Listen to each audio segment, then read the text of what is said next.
You're watching The Line Makers exclusively on SportingNews.com, presented by Jack Daniels.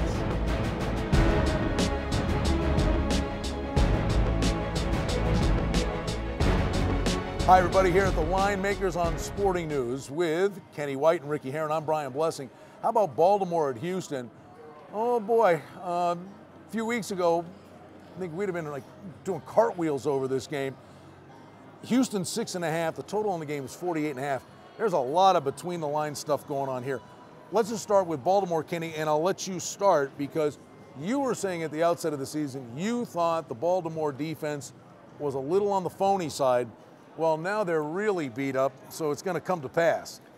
Well, I said that they were weak. I didn't think they were very good defensively, and the numbers prove that out, that they allow 137 rushing yards a game and 260 passing yards a game, over 400 yards per game.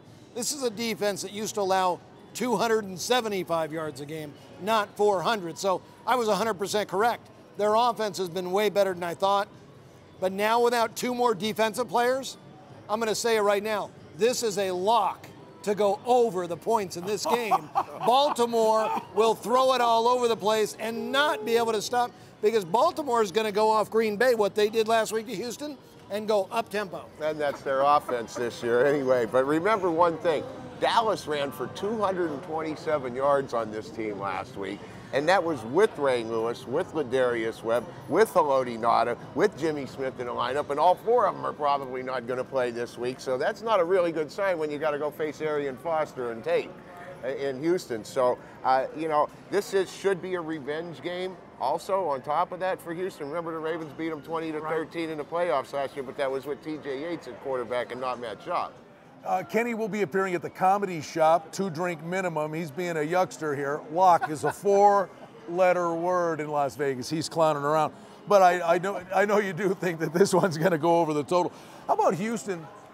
When we watched that game, again, it was such a flawed strategy. Kubiak, I think, you know, they came out trying to match Rodgers throwing the ball instead of using Arian Foster when Raji was out of the game. I think they kind of beat themselves. Plus, they were really undisciplined, Kenny. How did they react for the first time after suffering their first loss? Well, I think that's very tough. You start to lose confidence a little bit in yourself. So that's why I know Kubiak has to come out this game and say, hey, we're going to push the tempo here, because Baltimore's defense is on their heels. So Brian's right. There's no such thing as a lock. There are very solid plays, but a lock, every bet is worth maybe one bet, maybe a bet and a half, but don't bet more than your normal bet. I have to think it's a good spot for the Texans. I really do. The Ravens have to be demoralized. The number's 6.5. I expect it to go higher. I expect it to go to 7. If you like the Texans, go play them now. So it will get to 7? I think it definitely goes up. You're going to see 7, maybe 7.5. Ricky's right. I love Houston. Made the game 10.5 myself with all the injuries. But the total, I think, is the better bet of the two, because Houston will score on every possession against this defense. I'll tell you what. I'm going to put this video in a lockbox and wrap it up. It's Baltimore at Houston. For Rick Herron, Kenny White, I'm Brian Blessing. Thanks for stopping by the Line Makers on Sporting News.